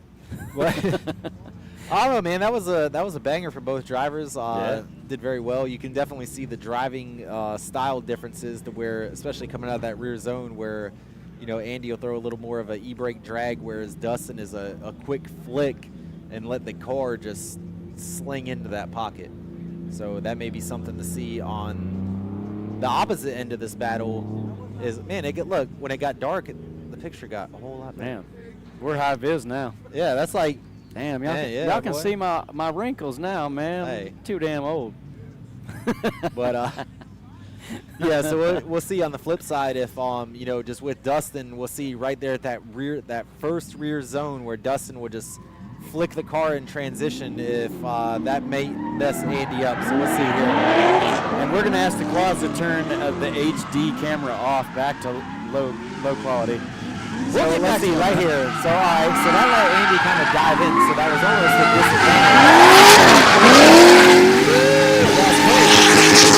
disadvantage. Dang! Yeah, that was almost disadvantage to Dustin because he was so clean for that driving style. He made it too easy to follow. Too easy to jump right in that pocket. So we'll see again right here. So Doing once we get through that, I want to see this first clip. Okay, not right. super tight. Nope, but we'll see right here. This flick.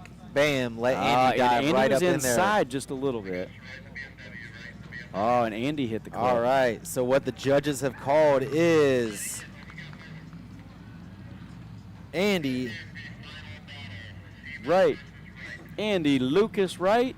Andy LW gets the win. So our final battle. Who we got? So the final battle is going to be Max Seaber versus Andy Wright. This is going to be for first and second. So Wright will be leading. If and you're right, you can't be wrong. Also, so we already know who is going to have third place based on qualifying order. So let's see here. Quick math. Carry the 3. All right, so between Dustin and Jacob Taylor. Jacob Taylor got 25th. Dustin Walker got 22nd. So that's going to go to Dustin for third then, correct? So right there, you're going to have... So yeah, I'm going to have Marshall double check because he is the... Okay, so we got master. Taylor, Andy, Max, Dustin, and Max is 1 and Andy is 1. So yeah, between So Dustin... Our non-winners are Dustin and Taylor. Yep, and Dustin got 22nd. And Taylor qualified 25th. Okay. So yeah, Dustin Wow. Walker is going to get third place in this event today. By a slim margin, but enough to... 3 qualifying spots. He getting paid. Yep, so you're going to get some cash money and prizes today on third place. A little bit of difference. This pen sucks right now. All right, third is going to be Dustin.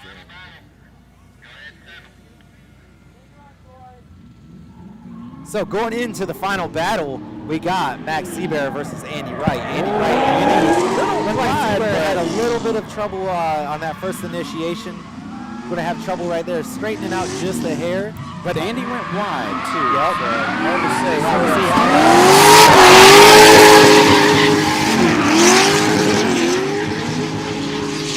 how right there, Max kind of had a very limited angle across this last. Yeah, he got clip, put into a weird line. He had to stick with it because he doesn't have the power that Andy does. Andy's a little bit wide there, which kind of messed him up a little bit. And then, let's see, Andy gets a little bit in the touch of the zone, but Max gets it in there just as well. But he got off on a slightly shallower line there. Yeah, that was and like he had an to kind of extremely stick late with it. There was transition, no powering through and sliding it out to the rear zone. He kind of had to stick with that mid to slightly wide line.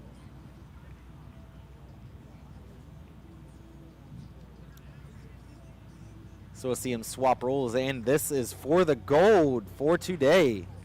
So for round 3, this is for all the marbles. This is for the gold for the day. Running it back, Max Seaber in lead, Andy LW in chase. Andy doing a nice job of keeping the proximity right there through that first inner clip. Max going really nice into that deep zone. Andy walked out just a little bit. fate. Now, I sound like the guy from last week at the Sorry, there, we'll run it back. So you see Andy doing a very good job on keeping proximity there. Didn't come down to the last curve that kind of got it. So Max entering early, riding that rear zone out, getting nice into that front clip. Now we're there going you see down Andy by in front of the crowd in the wide spot. Kind of wash out where the end of the just a course hair. is. And that was enough for it. So the judges are coming down, so it looks like they have A decision a decision. has been made. We'll announce it on track. We're going to switch over to the wireless mics, and we will see you on track in just one moment All to right. give you the results. Yeah, man. Y'all caught me doing it. Yeah, you saw what happened? But yeah. All right.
Track is cold. We're going to announce the winners now on track, and so anybody needs to take a break, feel free.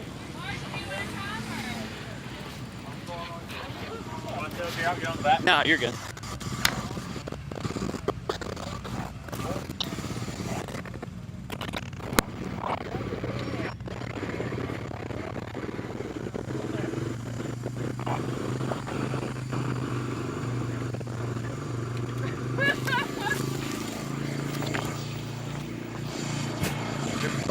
My argument with that was, you watched Andy do the same thing with Dustin, right? Andy kept the car back to the pylon.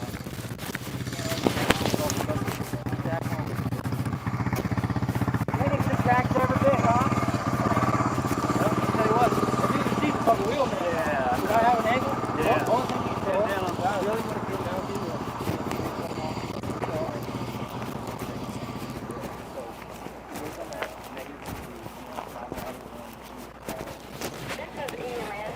Everything else you do. He's a wheelman. What is They have to stay here because we're running drinking till till 10. 10.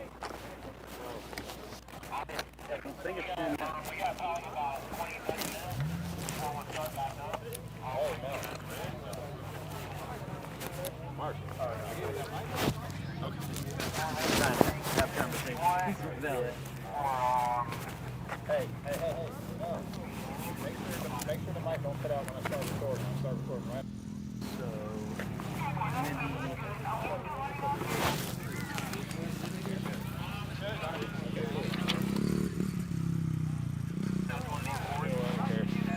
winner. We got Winner. this stuff started. I got a laminator. Winner. Second.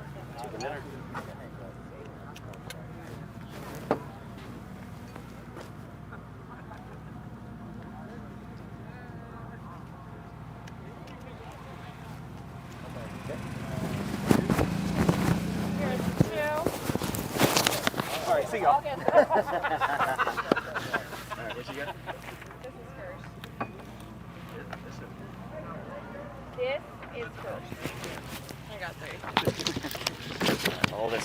figure it out in a minute.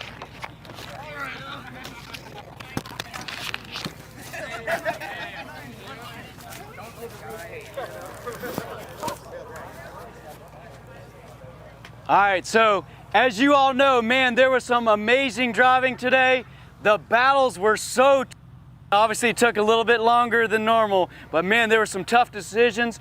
The judges really had to nitpick most of these calls, so it was really tough. Amazing driving. I want to give a hand to all the drivers real quick. Come on, give them a hand real quick. Man, it was good. All right, so third place goes to Dustin Walker. Killing out there. Man, smooth. Doesn't have a ton of power, but man, he's making it happen. All right, so we got second and first place come down to Andy and Max. And man, these guys were wheeling all day. Max so smooth. Andy's killing it too. Man, all right, so without further ado, first place, got the money, got the gift certificates and the champagne, goes to Andy Wright. So Max Seaber was second place.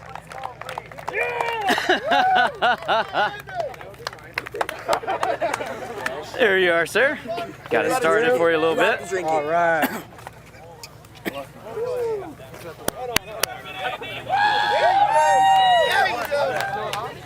All right, now it's time for the champagne celebration for this round.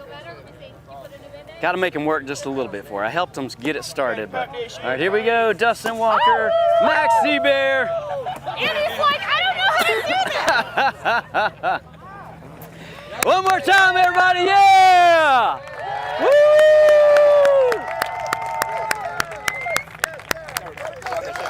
Hell yeah.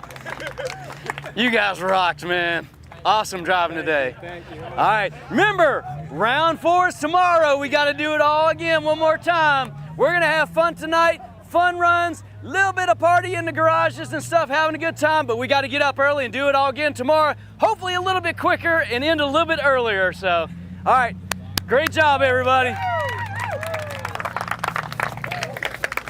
All right.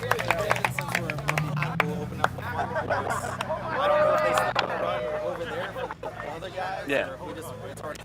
All right, so night drifting is going to start in about 30 minutes. We're going to do a little bit of this same course for the fun run course for a little bit, switch it over to the night drifting course, and then call it at about 10 tonight. So, all right, let's clear the track. Let them do celebratory burnouts. They're going to do it over there, Marshall. Okay. They're coming your way. Champagne helps with the burnouts. Thank you all for tuning in. We appreciate you. It was an exciting, a little bit elongated round, but man, tough battles, exciting round. Thank you all for tuning in. We'll see you tomorrow. Tune in again.